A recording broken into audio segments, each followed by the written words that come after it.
Hello, everyone. I'm Laura Greiner, your host for today's Swine podcast. And with me today, I have Erica Lain, who is the Sustainability Manager for Iowa Select Farms. Hi, Erica. How are you today?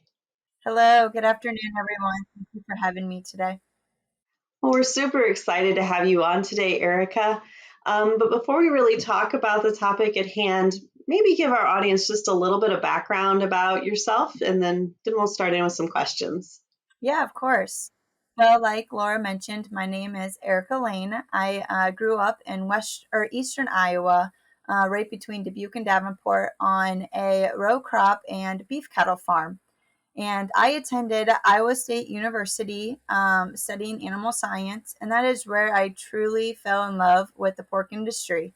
I've had experience within the processing plant side of the business, and then I was able to jump into production here at Iowa Select Farms. And so I moved to southern Iowa with my husband, where we farm just northeast of Corden. We have row crop and beef cattle on our farm as well. And I started with Iowa Select 5 years ago as a gilt selector here in southern Iowa. And so that production experience has really given me a great foundation of what the industry is all about. And I truly valued my time in the barns learning alongside my coworkers. And so after that position, I was able to look into an environmental role here at Iowa Select. And so I oversaw the manure application and coordinating of the manure here in Southern Iowa region for about 2 years here at Iowa Select. And then just most recently, just about a year ago, jumped into the sustainability manager role as we officially started this department here. So really excited to be here. Really looking forward to the conversation today. Yeah, so just listening to your background, Erica, I'm listening to you say you grew up with row crops and beef cattle, but you really like the pork industry. So, how did you make the leap from one to the other?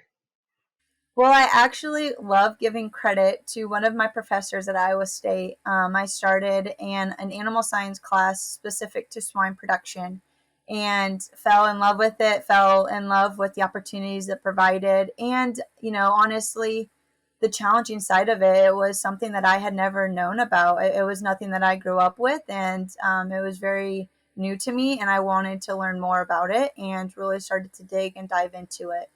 And then I actually had an opportunity to study abroad to China and Japan for pork production and come back and have an internship in a processing plant. And how advanced the industry is within technology and innovation was very eye appealing to me, and wanted to continue this with my career. And so I think that's actually really intriguing. And so you kind of led me into my next thought process, and it was around the processing plant, since you said that was your first job. So you fell in love with swine, you still do your row crops, and your beef is kind of, quote, your hobby, if you will, or your second job. So I think it's a really interesting story because we've had this conversation in the past around labor and how do we get people who aren't familiar with pigs excited about pigs. And so maybe before we jump into the processing plant and some of your first experiences there, let's kind of step back for a moment and talk a little bit about maybe how that study abroad or those internships really influenced your decision to move into this field. Can you maybe expand a little bit more about what really kind of caught your attention? Yeah, I think, there's a lot of different moving pieces in the swine industry. And I really didn't realize the other opportunities outside of just production. I knew that I truly needed and wanted that foundation of production experience to understand how everything moves. But it's very integrated within the business and within the industry of how we effectively and efficiently produce pigs. It's extremely different compared to beef production, and I think that was the most eye appealing, right? And obviously, here in the state of Iowa, we're number one in pork production, and there's an abundance of jobs available within this industry, and so that was another part of it that was also eye appealing. Very good. So let's kind of talk about that first job. So again, processing facilities, you did have an internship in it, so you were at least a little bit familiar with it, but processing facilities are definitely different than production. So what did you learn from the processing facility that maybe led you into that next role of going into production itself? Yeah. So I actually moved 13 hours away for this internship. And so, even outside of gaining experience within the processing plant, I also gained experience living on my own that was 13 hours away. So, that itself was an amazing opportunity that I was able to have.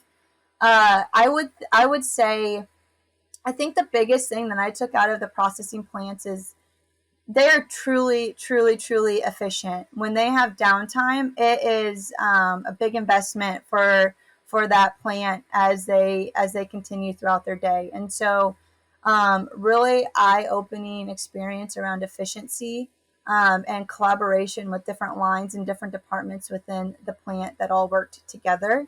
But then, thinking about the industry as a holistic approach and how they all work together. I think the biggest thing was how true production and what's going on at the barn level impacts what we're doing at the plant. And so, you work through summertime and the heat stress that animals go on and the impact and effect it has on meat quality, or how that process is done at the plant with the environment pigs would have to live in, with extreme heat waves. And so there's a lot of different pieces that I took out of it, but I think the biggest thing is how everything works together, right, for the end product, and how it needs to work together within the supply chain to provide that product to our consumer. Yeah, I think that's a great discussion, particularly, listening to you talk about efficiency and then understanding that it all starts from the beginning, right? So everything is interconnected in what we do and how we work with the animal and so forth. And so you left the packing facilities and industry and you chose to go over actually into live animal production. And so, um, I just listening to you, what were kind of your first overall impressions of working in live animal production? I had a lot to learn. Really, truly. I had zero experience going into it. And I was extremely grateful for a great mentor, a great company that provided me with the resources that I needed to learn what I wanted to learn. I, had amazing, managers that I worked with every single day. A lot of our managers have been with the company since day one, and have worked their way up, through caretakers to through managers, and then ultimately to a supervisor. And so a ton of knowledge and experience internally, and I truly leaned on them to learn. And I have the mentality that no question's a dumb question, and that's the only way that we're gonna learn and move forward. And I'm a very hands-on person, and so for me to have a process or procedure stick in my mind on how we do it, I need to do it, with my hands and in person, and I need to know why we do it, right? And so, why do we handle pigs the way that we do? Well, it's the right thing for the pigs, so they have, the best animal care possible. But also, it impacts, the meat quality, right? So we want to have low stress animals to provide a product to our consumers that they want to enjoy. And so understanding how each piece, like I said, works together and entwines with each other. The ultimate why question: why do we do this? Right? How do we get to the end goal as an industry? Yeah, and I think you kind of hit the nail on the head, right? You took the approach that no question was a dumb question. And I think that's when we continue to hear from people of, well, I may not have grown up in the pig industry, so I don't really feel like I'm qualified. And here we have you as an example of someone who didn't grow up in the pig industry. You had a little bit of experience in the harvesting plants, but never really had worked in production. And yet here you are today, right? So you've not just worked with gilts, but you've done some other things. And all along the way, really, if you listen to your story, we've done gilt selection, you've gone into environmental management, and now you're in sustainability. These are all really different pieces. And so you have to learn along the way, right? You have to ask those questions. And so I think that's a really good story and a key point for our listeners, whether they're in their own career path and they're curious about pursuing a different direction, or maybe even a younger listener that's still an undergraduate thinking about what they want to do.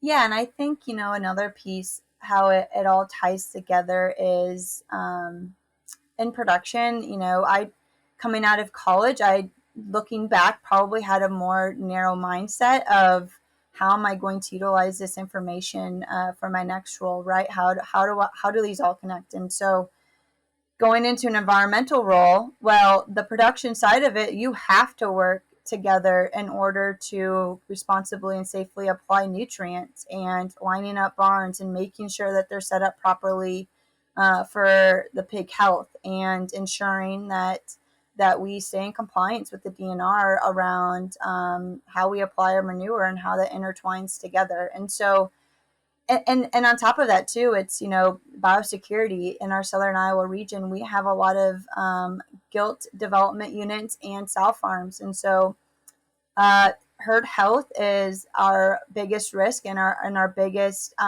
way that we can advance our business forward. And so biosecurity is top notch. During pumping season, we need to make sure that we stay in compliance with those procedures, because that's detrimental to our business and to the animals. So that's another piece that allowed me to have insight on production within the environmental role, was around biosecurity and making sure, our equipment was clean enough to go to certain sites, knowing the status of those sites, understanding why the status of that site, was the way it was, or how it fits into our chart of how we move to different sites, to move to different sites. And so I think looking back, I didn't realize that that information and that knowledge I gained at the beginning of my career would truly help me understand, really, I use that information and knowledge to this day. And so I think that's a key part that I would even provide to young leaders coming into the industry, is all that information you learn and you gain at your first job, no matter what industry it's in, or if you love it or if you hate it, you're still going to get valuable insight and skill set out of that. Absolutely. So before we kind of jump over to another topic, I want to kind of end on your last, or your current position, if you will. So I can kind of see really easily how you went from environmental to sustainability, but sustainability, as we've talked about in the past, is such a big word. It's such a broad word. And so in your role today, could you maybe share a little bit more about what a sustainability manager might look like? Yeah.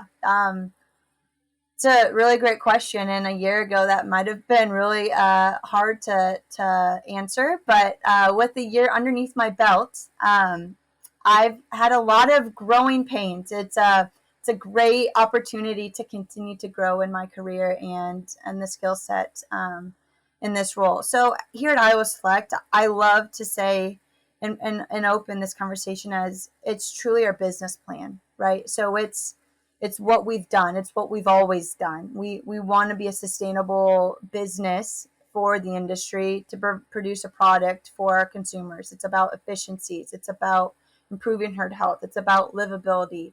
And so how we started thinking about this department and starting these initiatives, we needed a foundation within this department. And so we have a set of values that we live by every day, and it's people care, animal care, community care, and environment care.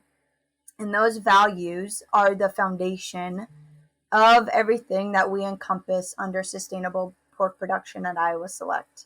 And so a lot of those different pillars is stuff that we're already doing, right? So under people care, retaining our employees, providing them with leadership opportunities, ensuring that they feel safe and rewarded at the workplace. Stuff we're already doing. So we're really trying to just package it up to provide metrics to our customers and to their consumers. The same around animal care, right? We want to ensure that they have the best environment to live in, that we have the best animal welfare to provide to them, the care that we provide to them, and different ways that we're able to measure that and to verify that through external audits, understanding how that we continue to improve in that area moving forward, but also around the livability. efficiencies, right? How do we produce more pigs with less resources? So constantly thinking about new opportunities in that area.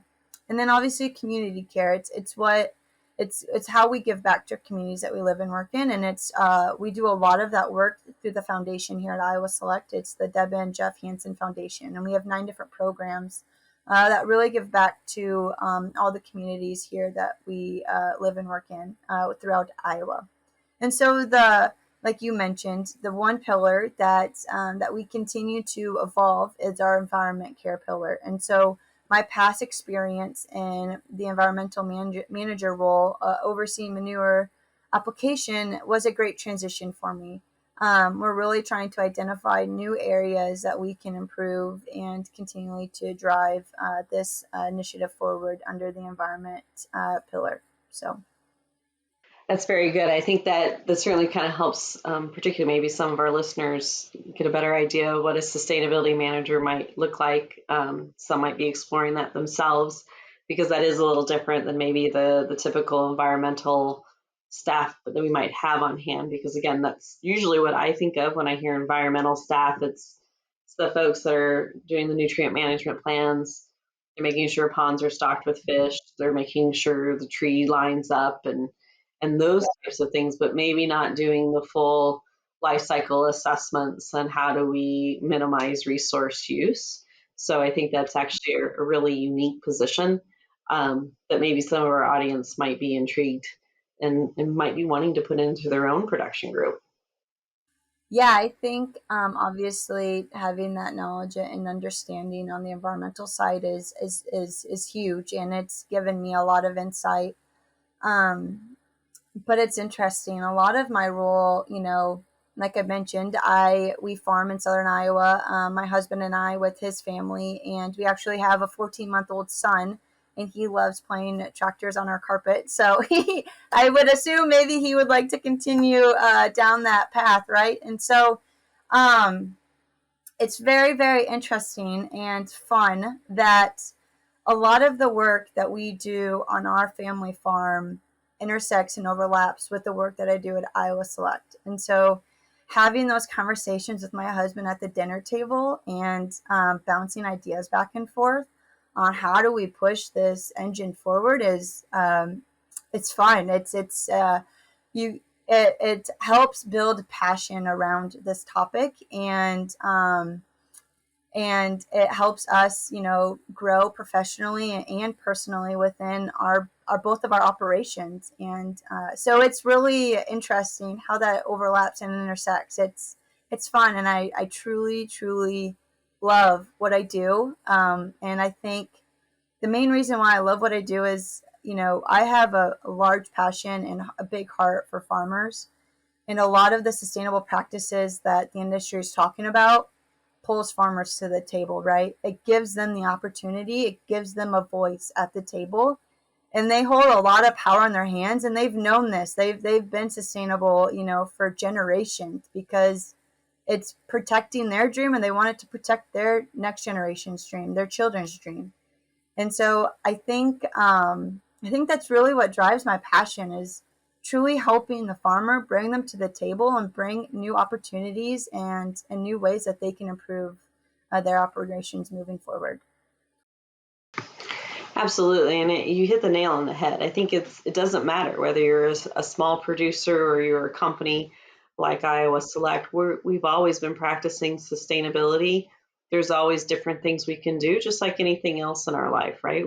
We're changing from gasoline generated vehicles to electric, and we're doing things globally as a human population, but production and farmers have done this for a long time. And so we continue to evolve. We continue to need to tell that story out loud. And so someone with a sustainability type of position has that perfect opportunity, right? To look at it from, both the small side and the company side and say, hey, this is what we're doing. And we do take this seriously. And if we don't take care of the earth, we don't have a job.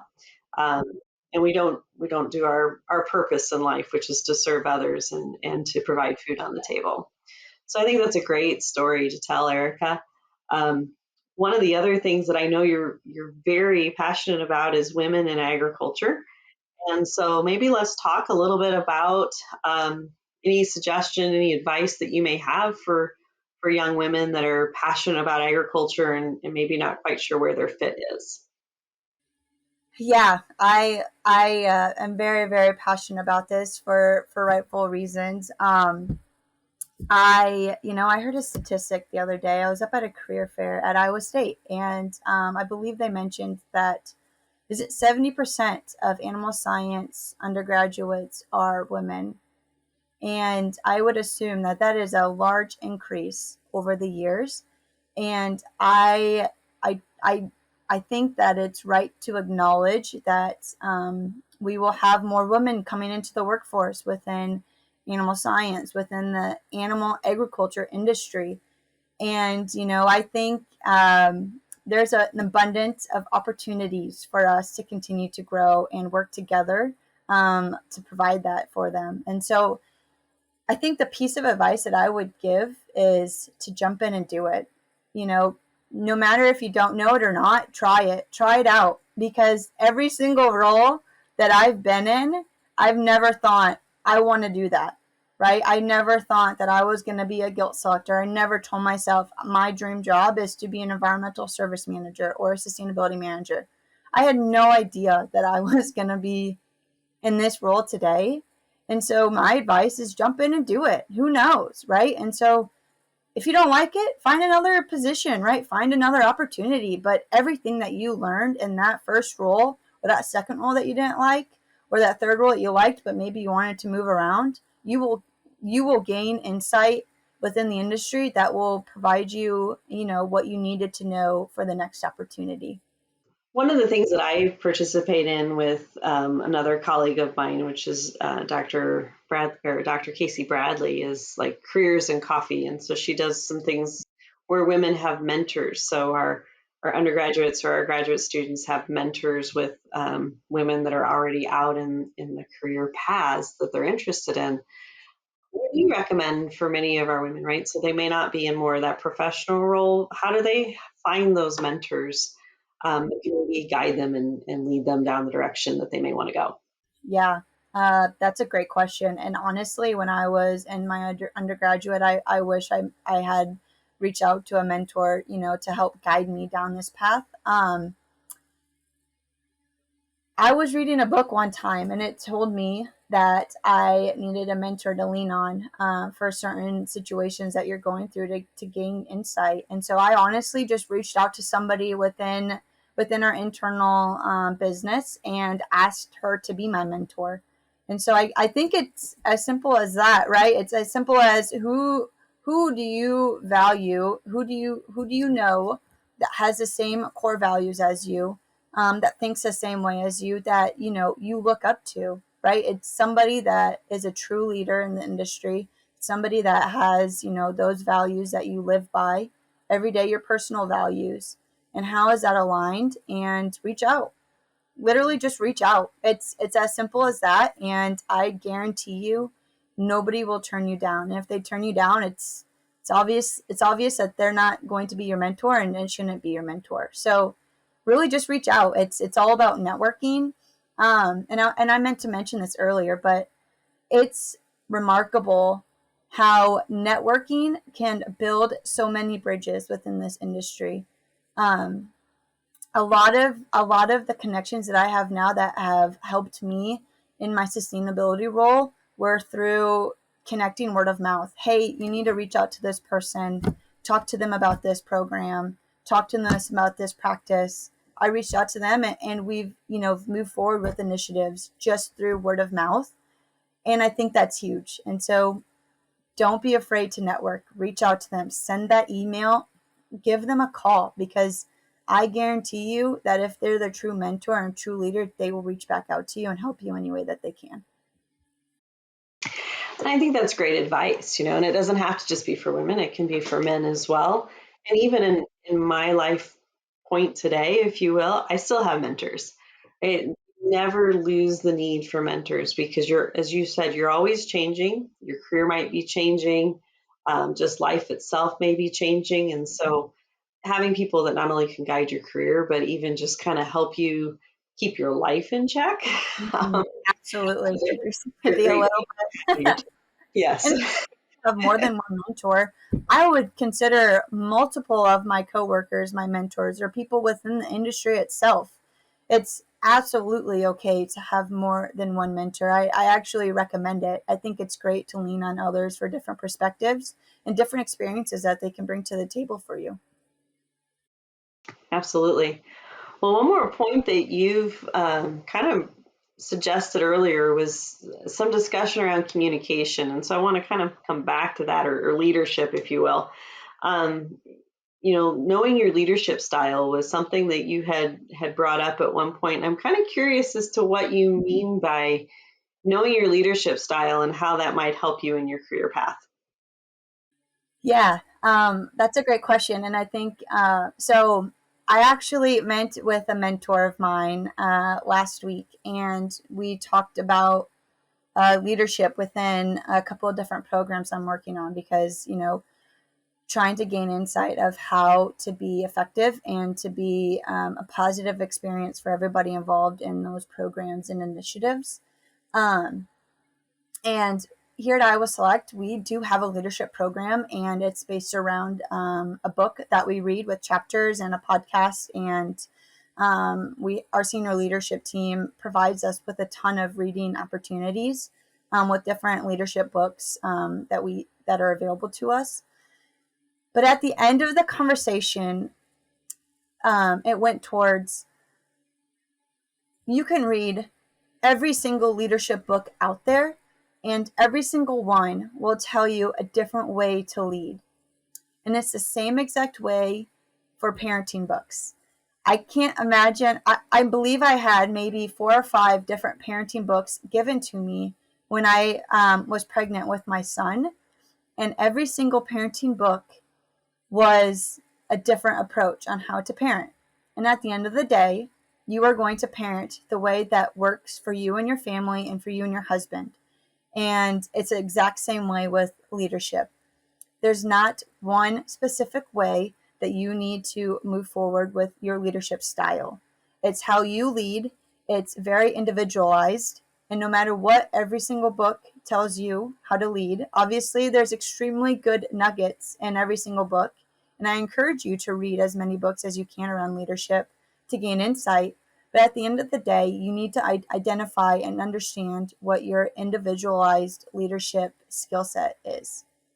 Yeah, I think that's a great suggestion, and you're absolutely right. And even within a leadership role, right? Sometimes you lead, sometimes you follow, sometimes you encourage, and so you can't go in with a fixed mindset. And every group, the dynamic is different, and so you're absolutely right that leadership, even within yourself, is going to change based on the situation.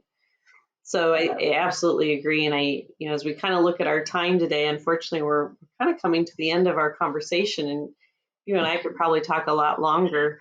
But I do think, Erica, you've provided some great nuggets of information for individuals who are going through their career paths, who are trying to decide, what's right, what's wrong, where do I fit in, where do I go from here, how do I grow? And then certainly just, the conversation around mentors and being a good leader. And so I do want to thank you for all of your insight into opportunities of being involved in ag and learning to grow in pig production.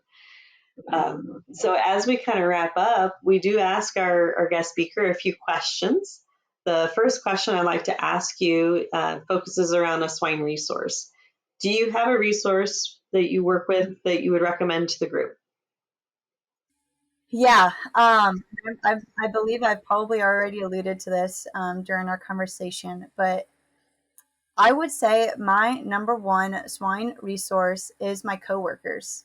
I lean on them for everything. There's a ton of knowledge with the people that you work with, and I think it's very knowledgeable. There's a ton of experience in Iowa Select and the knowledge that they bring, from other companies as they continue with their career here at Iowa Select. And so definitely lean towards and turn towards your coworkers because they've got a world of knowledge, and even outside the swine industry, just, life in general, there's a lot of experience that you can gain from them.